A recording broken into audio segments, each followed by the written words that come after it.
Friends, hello everyone. Welcome to this channel. And in this video, I will tell you and show you how you can easily disable the posts option on your Facebook page. Friends, please don't forget to subscribe to this channel. Also put your likes, write your comments under this video, and let's get on with this topic, friends. So first of all, you will need to go to Facebook and switch to your page. To do that, from your main profile at the bottom, click on the menu. Then click on this sign here. Select your page and click on it. Once you have switched to your page, also click on the menu. Then at the top on the right-hand side, click on the gear.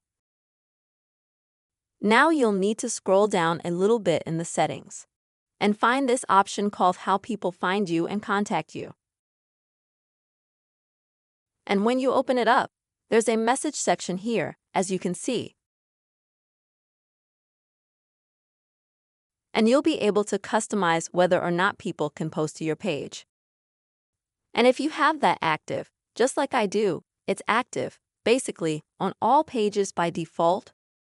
Then you'll need to turn it on. Just click on this button here, and then just exit so you can easily disable this option of posts. Friends, I really hope this video helped you and was helpful. You were able to see how you can disable the posts option on your Facebook page. Please don't forget to put your likes under the video, write your comments, and also subscribe to our channel. Take care.